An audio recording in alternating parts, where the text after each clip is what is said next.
अस्सलाम वालेकुम स्टूडेंट हो। सो कि आप सब ठीक होंगे। तो हम जो है ना आज स्टार्ट करने वाले हैं लीवर एंड पेंक्रियास।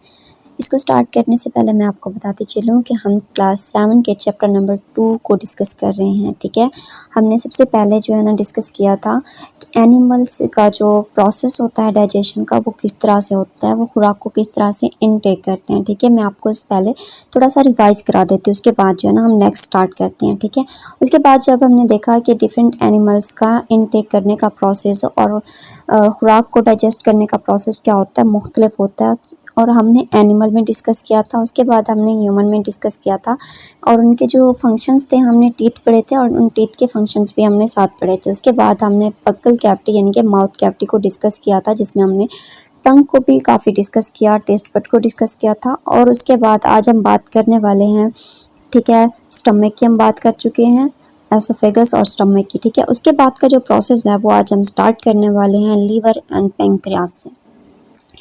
स्टमक में हमारे पास दो चीज़ें थी, एक तो एसिड था, ठीक है, जो कि क्या करता था, हमारी फूड को डाइजेस्ट करने में हेल्प करता था। उसके बाद जो म्यूकस था वो हमारे स्टमक की वॉल को क्या करता था, प्रोटेक्ट करता था। ठीक है, उसके बाद हम आज बात करने वाले हैं पेंक्रियास की और लीवर की। ठीक है, लीवर एंड पेंक्रियास बेसिकली इनका जो फंक्शन है वो किस तरह से होता है। ठीक है, लीवर प्रोड्यूस बाइल जूस। ठीक है, लीवर क्या करता है, यहाँ पर देखें तो आपको ये लीवर दिखाया गया है यहाँ पर, यानी कि ये जो पूरी साख्त है ये लीवर की है।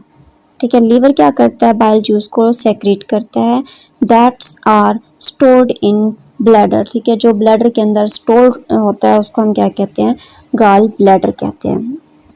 उसके बाद देखें कि बाइल जूस ब्रेक डाउन करता है फैट्स की। ठीक है, हमारी बॉडी के अंदर जितनी भी फैट्स पाई जाती हैं तो उनकी जो ब्रेक डाउन होती है उसके लिए क्या होता है, हमें बाइल जूस की सबसे ज़्यादा ज़रूरत होती है। ठीक है, अब पेंक्रियास को देखें तो पेंक्रियास क्या करता है, पेंक्रियाटिक जूस को क्या करता है, सेक्रेट करता है, जो कि क्या करता है, प्रोटीन, फैट्स और कार्बोहाइड्रेट्स को डाइजेस्ट करने में हेल्प करता है।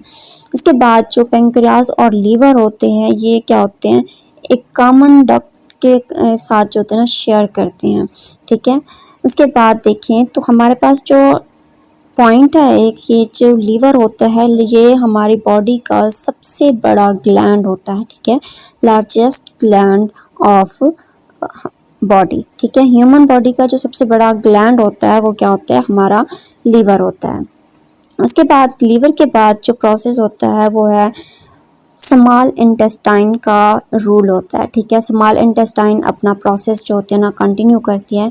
स्मॉल इंटेस्टाइन की अगर हम देखें लेंथ तो वो क्या होती है, स्मॉल इंटेस्टाइन लार्ज। ठीक है, उसके बाद क्या है, कोलाइड ट्यूब पर मुश्तमिल होती है, जिसकी अगर हम लेंथ देखें अबाउट कितना होती है, 9 मीटर लॉन्ग होती है इन ह्यूमन एडल्ट में। ठीक है, और ये क्या करती है, रिसीव करती है सेक्रेशंस को, कहाँ से, लीवर और पेंक्रियास से जो सेक्रेशन सेक्रेट होती हैं वहाँ से ये उन सेक्रेशन को रिसीव करेगी और ये क्या करेगी, सेक्रेट करके डाइजेस्टिव जूस को क्या करेगी, मतलब सेक्रेट करेगी। उसके बाद क्या है कि ये पेंक्रियास से सेक्रेट होने वाला पेंक्रियाटिक जूस जो कि है ब्रेक डाउन में क्या करता है, हेल्प करता है कार्बोहाइड्रेट्स और प्रोटीन की ब्रेक डाउन में, तो उसको भी क्या करती है, ये सेक्रेट करता है। उसके बाद देखिए इन जो हमारी इंटेस्टाइनल जूस होता है वो डक्ट होती है, वो क्या होता है, कंप्लीट हो जाता है the digesting of starch into glucose. ठीक है, वो क्या करता है कि जो हमारा इंटेस्टाइनल जूस होता है वो कंप्लीट डाइजेशन करता है स्टार्च की ग्लूकोज के अंदर। ठीक है, फैटी एसिड की क्या करते हैं, फैट की फैटी एसिड के अंदर और ग्लिसरॉल के अंदर, एंड प्रोटीन की क्या करता है, एमाइनो एसिड के अंदर ब्रेक डाउन करता है। मैं एक बार आपको फिर से रिमाइंड करा देती हूँ कि हमारा जो इंटेस्टाइनल जूस होता है, ठीक है, वो क्या करता है, कंप्लीट डाइजेशन करता है स्टार्च की ग्लूकोज में, फैट की फैटी एसिड में और ग्लिसरॉल में, इसके अलावा प्रोटीन की एमाइनो एसिड में। नेक्स्ट है हमारे पास absorption of digested food in the small intestine की। अब हमारी जो अब्जॉर्प्शन होती है, जो हमारी फूड होती है वो किस तरह से हमारे बॉडी के अंदर या स्मॉल इंटेस्टाइन के अंदर अब्जॉर्ब होती हैं। ठीक है, the digestive food is absorb by the wall of small intestine. ठीक है, कि स्मॉल इंटेस्टाइन की जो वॉल्स होती है, यहाँ पर आपको देखें दिखाया गया फिंगर लाइक प्रोजेक्शंस की तरह। ये स्मॉल इंटेस्टाइन की जो वॉल्स होती है ना, वो क्या करती हैं, हमारे फूड को अब्सॉर्ब कर लेते हैं। This is called absorption. ठीक है, हम इस प्रोसेस को क्या कहते हैं, अब्सॉर्प्शन कहते हैं। Small intestines have several finger like projections called villi have long blood vessels. ठीक है, ये जो हमारी प्रोजेक्शंस होती हैं, इनको हम क्या कहते हैं, फिंगर लाइक प्रोजेक्शंस को विलाई कहते हैं, जो कि क्या होते हैं, जिसके अंदर बहुत सारी ब्लड वेसल्स जो होते हैं ना पाई जाती हैं। The villi help to increase the surface area of और अब्जॉर्प्शन। ये विलाई क्या करती हैं कि अब्जॉर्प्शन के लिए सरफेस एरिया को इंक्रीज करते हैं, मतलब ज़्यादा से ज़्यादा सरफेस प्रोवाइड करती है, जिससे हमारी बॉडी जो होती है ना खुराक को अब्जॉर्ब कर सकती है। This the absorbed material are carried by the blood to the different part of the body and use by the body. ठीक है, ये हमारी बॉडी के डिफरेंट पार्ट से जो है ना अब्जॉर्प्शन होती है और हमारी बॉडी ही इसको यूटिलाइज करते हैं। This is called assimilation. And और जो अनडाइजेस्टेड फूड होती है देन पास इनटू, ठीक है, फिर इसके इसके बाहर जो होती है ना वो पास आउट की जाती है। उसके बाद देखिए हमारे पास लार्ज इंटेस्टाइन होती है। ठीक है, लार्ज इंटेस्टाइन क्या करती है, ये एक वाइड और शॉर्टर देन स्मॉल इंटेस्टाइन। ठीक है, स्मॉल इंटेस्टाइन से ये छोटी होती है और इसकी लेंथ देखें 1.5 मीटर इसकी जो होती है ना लेंथ होती है।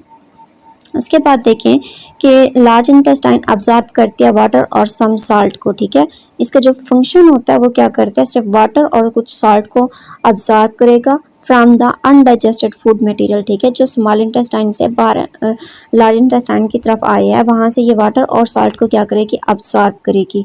The remaining waste process into the rectum and remain there semi solid faeces. ठीक है, उसके बाद जो हमारा रिमेनिंग वेस्ट होता है वो हमारे रेक्टम्स के थ्रू बाहर हमारी बॉडी से बाहर एक्सक्रीट हो जाता है।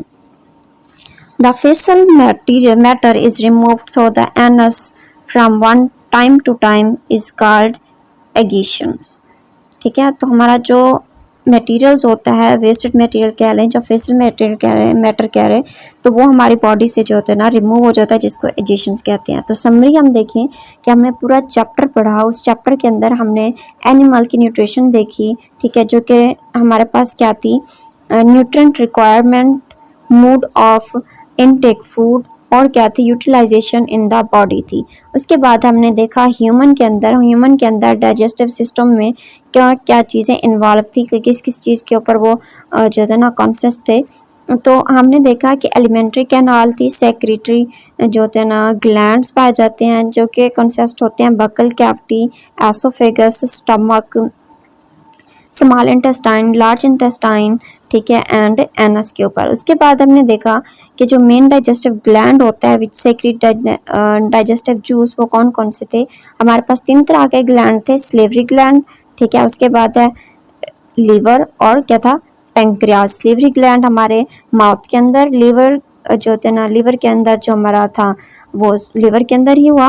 उसके बाद जो पेंक्रियाटिक जूस था वो पेंक्रियास के अंदर ही एक्सक्रीट हुआ। उसके बाद देखें कि stomach wall and the wall of the small intestine secrete juice. ठीक है, स्टमक वाल और जो स्मॉल इंटेस्टाइन की वॉल थी वो भी क्या करती है, डाइजेस्टिव जूस को सेक्रेट करती हैं। The mood off feeding very in different organisms, के जो खुराक को इनटेक करने का प्रोसेस होता है वो डिफरेंट ऑर्गेनिज्म में डिफरेंट होता है। Nutrition is a complex process involving ingestion, digestion, absorption, elimination and egestion. तो आज का हमारा जो चैप्टर था यहीं पे एंड होता है। अब मैं इस चैप्टर से रिलेटेड जितने भी लेक्चर हो चुके हैं उन सब के जो लिंक है इसकी डिस्क्रिप्शन में ऐड कर दूंगी। आप चाहें तो वन बाय वन उन चैप्टर्स, उन टॉपिक्स को भी रिवाइज कर सकते हैं।